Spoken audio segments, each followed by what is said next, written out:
좋은 날입니다. 11월 17일 GT 묵상이 함께 하신 여러분 환영하고 축복합니다. 오늘은 골로새서 4장 12절에서 18절 말씀으로 문안과 중보 기도라는 제목으로 하나님 말씀 나누겠습니다. 본문 말씀 함께 읽어봅니다. 그리스도 예수의 종인 너희에게서 온 에바브라가 너희에게 문안하느니라. 그가 항상 너희를 위하여 애써 기도하여 너희로 하나님의 모든 뜻 가운데서 완전하고 확신 있게 서기를 구하나니, 그가 너희와 라오디게아에 있는 자들과 히에라볼리에 있는 자들을 위하여 많이 수고하는 것을 내가 증언하노라. 사랑을 받는 의사 누가와 또 데마가 너희에게 문안하느니라. 라오디게아에 있는 형제들과 num바와 그 여자의 집인 교회에 문안하고, 이 편지를 너희에게서 읽은 후에 라오디게아에 있는 교회에서도 읽게 하고, 또 라오디게아로부터 오는 편지를 너희도 읽으라. 아키포에게 이르기를 주 안에서 받은 직분을 삼가 이루라고 하라. 나 바울은 친필로 문안하노니 내가 매인 것을 생각하라. 은혜가 너희에게 있을지어다.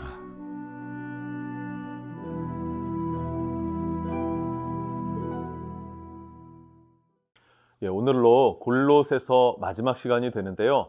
지난 시간에 이어서 오늘도 사도 바울은 믿음의 사람들을 소개합니다. 그리고 그 믿음의 사람들이 골로새 성도를 지지하고 기도하고 위하고 있다라고 하는 사실로 위로하며 그들의 믿음을 세워주는 가운데 있는 것이죠. 먼저 오늘 12절에서 13절에는 골로새 교회의 설립자라고 해야 될까요? 개척자라고 해야겠죠. 개척자 에바브라에 대해서 이야기를 합니다. 에바브라는 성도들이 세속적이지 않기를, 또 육체적이지 않기를, 육신적으로 살아가지 않기를 뿐만 아니라 정말 신실한 성도로 서기를 원하는 마음으로 사역한 그런 사역자였다 뿐만 아니라 라오디게아와 히에라볼리에 있는 교회까지도 개척한 개척자라고 학자들은 말하기도 합니다. 왜냐하면 골로새에서 라오디게아가 한 15km 정도밖에 떨어져 있지 않고요. 히에라볼리는 한 10km 정도 떨어져 있다라고 말하고 있습니다. 히에라볼리는요, 석회질로 된 산, 거기에 물이 흐르고 있고 그것이 온천수이죠. 그곳이 바로 터키의 여행지로 유명한 곳, 그리고 당시에는 어떤 몸을 치유하는 데에 큰 도움을 받는 병원과 또 그렇게 질병 있는 사람들이 많이 모였던 곳이 히에라볼리였습니다. 거기에서 또 5km 정도 떨어지면 라오디게아, 계시록 2장과 3장에 7개의 교회가 등장하는데 그 중에 하나가 라오디게아 교회죠. 너희는 뜨겁지도 차지도 않은 그러한 믿음을 갖고 있었다라고 했던 것.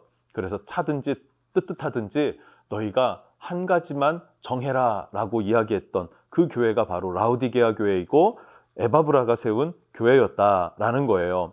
자, 이어서 두 번째로 14절은요, 누가와 데마를 소개하는데요. 이 누가와 데마는 대비해서 볼 수가 있는 인물입니다. 누가는 누구인가요? 바울의 주치의로 바울과 함께 전도 여행을 다녔습니다. 누구는 안질이다, 누구는 간질이다 라고 하면서 바울의 질병이 있었다라는 것은 그냥 다 인정하는 것 같습니다. 그러면 그 바울의 질병을 옆에서 돌봐줘야 되는 의사가 필요했는데 바로 그 의사가 누가였던 것이죠. 당연히 전도 여행에 함께 했고요. 바울과 함께 감옥에도 갇혀 있다라고도 말하기도 하고요. 갇히진 않았는데 매일 방문하여서 바울을 돌봐주었다라고 말하기도 합니다. 뿐만 아니라 임종까지 지켰던 사람이 바로 누가예요. 그래서 누가복음도 쓰게 되고 사도행전도 쓰게 된 사람이죠. 반면에 데마는 지금 골로새서를 쓰는 이때까지는 신실한 형제였습니다. 그러나 이후에 바울이 2차 투옥이 되면서 로마에 두 번째로 갇히게 되면서 결국 세상으로 떠나게 되었다 하는 것을 성경에서 찾아볼 수 있습니다. 디모데후서 4장 10절을 보면 데마는 이 세상을 사랑하여 나를 버리고 데살로니가로 갔고 라고 표현하는 것을 우리는 찾아볼 수 있죠. 두 사람이 극명히 갈리지 않습니까? 여러분, 우리가 기억해야 될 것, 믿음의 경주는요, 끝까지 벗어나지 않고 한 길로 나아가는 것, 이것이 가장 중요하다는 사실을 여러분 기억할 수 있기를 축복합니다. 세상을 살다 보면 우리가 경제활동도 해야 되고요. 또 인간관계도 맺어야 되고요. 또 나를 돌보는 것도 필요하고 가정을 돌보는 것도 필요합니다. 그래서 이것저것 분주하게 살다 보면 하나님 안에서의 믿음을 잃어버리는 경우도 있을 수 있겠죠. 이것을 경계하고 여러분의 믿음을 견고하게 지켜나갈 수 있기를 바랍니다. 자, 세 번째로 15절에서 18절 말씀은 에바브라에 의해서 세워진 교회들, 그 교회들을 나열하면서 그들과 너희가 함께하라 이렇게 말하고 있습니다. 먼저 15절입니다. 라우디게아에 있는 형제들과 눈바와 그 여자의 집에 있는 교회에 문안하고, 16절 이 편지를 너희에게서 읽은 후에 라우디게아인의 교회에도 읽게 하고 또 라우디게아로부터 오는 편지를 너희도 읽으라. 자, 무슨 말입니까? 편지를 서로 교환해서 읽어라 라는 거예요. 회람해서 읽어라. 자, 너희에게 쓴 이 골로새서라고 우리가 이름 붙인 이 편지는 골로새 성도들에게 필요하지만 라우디게아 성도들에게도 필요하니 그들에게도 읽게 해라. 또 라우디게아 성도들에게 쓴 편지도 너희에게 필요하니 너희도 받아서 그것을 읽거라 라고 말하고 있는 거예요. 그렇게 골로새 교회와 또 라우디게아 교회는 연합한다 라는 것을 말하고 있죠. 연합해서 함께 한 믿음으로 한 성령 안에 거한다 라는 것을 우리가 알 수 있습니다.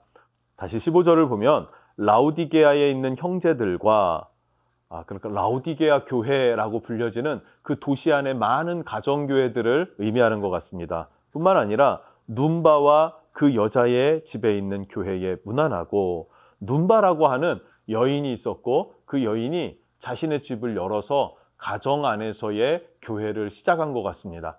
그래서 이 작은 셀 교회와 바디가 되는 몸된 교회를 동일한 교회로 여기고 있어요. 그리고 이 동일한 교회들이 함께 연합해서 그리스도의 몸이 되었다라는 것, 이것도 매우 중요한 교회론이라고 생각합니다. 여러분, 작은 소그룹 안에서의 역할과 그리고 대그룹 안에서 함께 모였을 때의 역할이 각각 다르죠. 이 두 가지가 다 건강하게 모여지고 또 그 안에서 은혜와 복음이 나뉘어지는 것, 이것은 매우 중요한 것 같습니다. 저는 이 부분에서 매우 중요한 것을 발견하게 되는데요. 그것은 사도 바울이 에바브라에게 복음을 전했고요. 에바브라는 골로새 혹은 라우디게아의 복음을 전했고요. 또 골로새 혹은 라우디게아, 아마 이 라우디게아나 히에라볼리 쪽에 있었던 눈바라고 하는 여인에게 또 복음이 전달되고요. 또 그 눈바라고 하는 여인은 또 다른 사람들에게 복음이 전달되는 것이죠. 여러분, 초대교회의 부흥은 이렇게 일어난 것입니다. 바울이 에바브라에게, 에바브라가 골로새에게, 골로새에서 눈바에게, 눈바는 또 다른 사람들에게 이렇게 복음이 전파되고 흘러가고 흘러가서 부흥이 일어나는 것입니다.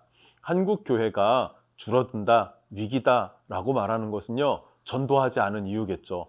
그래서 우리가 다시 복음을 전하게 될 때 한국 교회는 부흥하게 될 것입니다.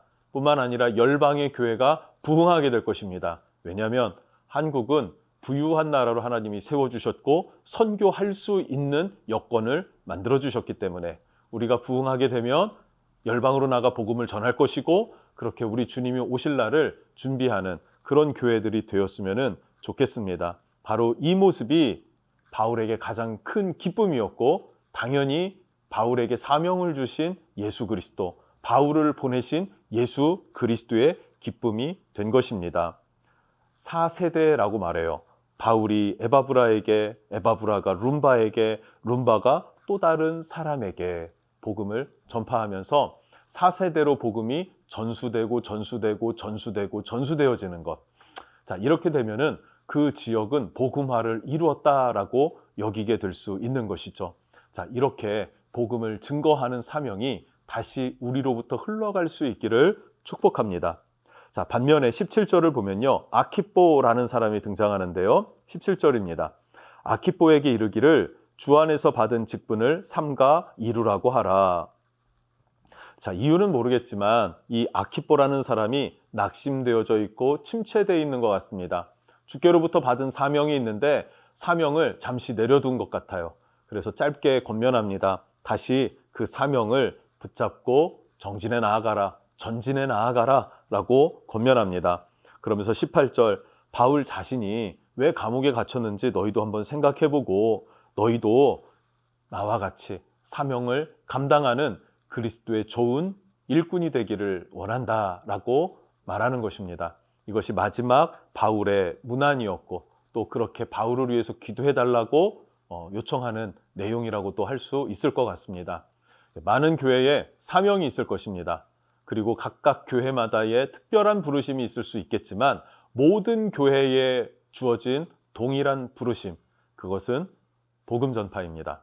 복음 전파를 위해 기도할 수 있고 또 힘써 복음을 증거할 수 있는 여러분과 제가 되었으면 좋겠습니다. 기도하겠습니다. 하나님 감사합니다. 모든 교회와 성도들에게 주님께서 주신 사명이 있고 그 사명을 감당하는데 나만, 우리 교회만 홀로 떨어져 있는 것이 아니라 동일한 모든 교회가 함께 연합하여서 하나님 나라를 위해 복음을 증거할 사명을 받았기 때문에 서로를 위하고 격려하고 지지해주고 기도해주면서 함께 사명을 감당해 가야 되는 줄로 믿습니다.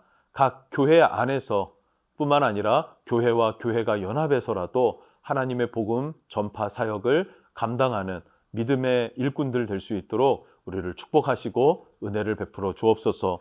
무엇보다 4세대에 걸쳐 복음이 증거되듯이 우리를 통하여서 복음이 흘러갈 수 있기를 원합니다. 주여 그렇게 우리를 써주시옵소서. 예수님의 이름으로 기도합니다. 아멘.